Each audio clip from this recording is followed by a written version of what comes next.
Hello students and welcome to my YouTube channel Anytime Accountancy. Please subscribe my channel and press the bell icon for latest updates. So students, आज हम बात कर रहे हैं issue of share की एक और टॉपिक की जिसका नाम है कैपिटल रिजर्व। इससे पहले स्टूडेंट्स लास्ट वीडियो में हमने बात की थी कॉल्स इन एरियर की, कॉल्स इन एडवांस की, रिजर्व कैपिटल की और बात की थी कि बैलेंस शीट में शेयर कैपिटल को कैसे शो किया जाता है। तो इस वीडियो के लिंक आपको नीचे डिस्क्रिप्शन में मिल जाएंगे। सो आज हम बात करें कैपिटल रिजर्व की। So these are created out of capital profits. तो ये जो होते हैं ये कैपिटल प्रॉफिट से क्रिएट होते हैं। These are the profit which are not earn through normal course of activities. तो ये जो होते हैं ये नॉर्मल एक्टिविटी जो होती है हमारी फर्म की, ऑर्गेनाइजेशन की, कंपनी की, ये उनसे नहीं होते, ये कैपिटल प्रॉफिट से क्रिएट होते हैं।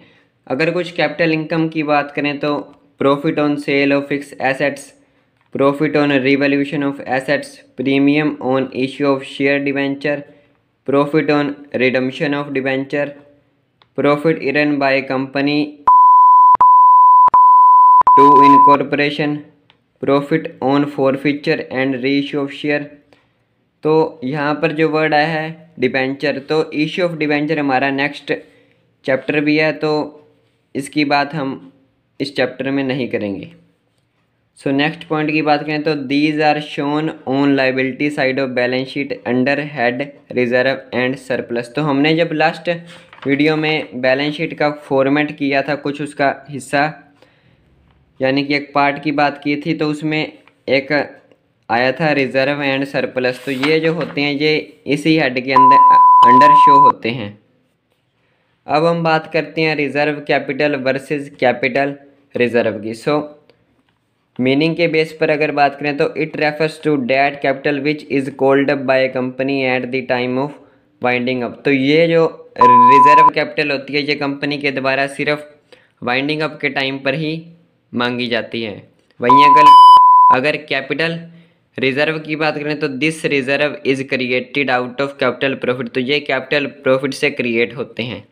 सेकंड बेसिस की बात करें तो necessity, it is not necessary to create reserve capital. Reserve capital को क्रिएट करना जरूरी नहीं होता, बट कैपिटल रिजर्व के केस में ज़रूरी होता है क्योंकि ये कैपिटल प्रॉफिट से क्रिएट होते हैं।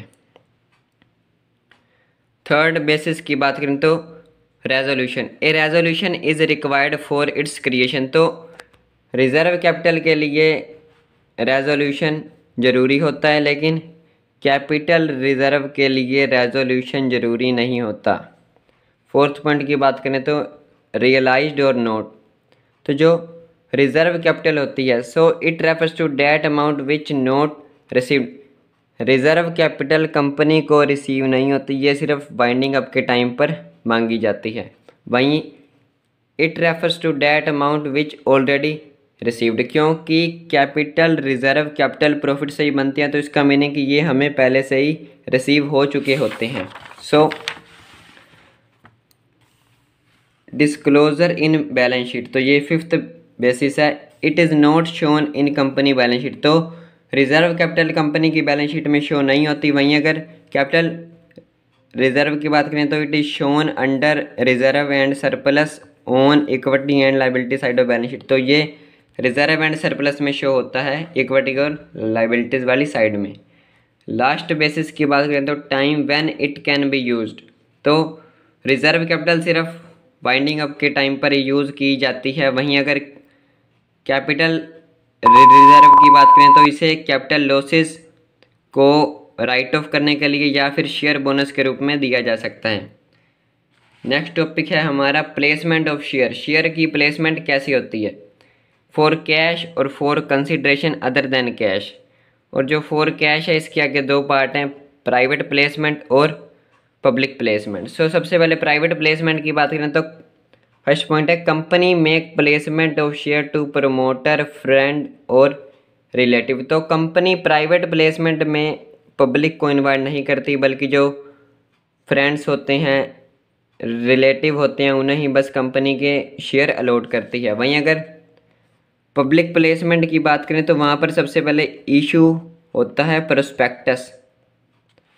वहीं अगर प्राइवेट प्लेसमेंट की बात करें तो सेकंड पॉइंट है statement in lieu of prospectus issued, क्योंकि यहाँ पर पब्लिक को प्राइवेट प्लेसमेंट में कंपनी इनवाइट नहीं करती तो यहाँ पर प्रोस्पेक्टस इशू नहीं किया जाता, बल्कि एक स्टेटमेंट इशू की जाती है in lieu of prospectus. Third point की बात करें तो allottees will not sell their share for 3 year called lock in period. तो प्राइवेट प्लेसमेंट में एक लॉक इन पीरियड होता है कि जिन्हें शेयर अलॉट किए जाएंगे वो अगले 3 साल तक अपने शेयर नहीं बेच पाएंगे। वहीं पब्लिक प्लेसमेंट की बात करें तो सबसे पहले प्रोस्पेक्टस इशू होता है, फिर एप्लीकेशन मनी आती है, फिर अलॉटमेंट मनी आती है, और उसमें भी 90% सब्सक्रिप्शन आना चाहिए। अगर वो नहीं आता तो एप्लीकेशन पर जो मनी आती है वो भी रिटर्न कर दी जाती है 15 डेज़ में।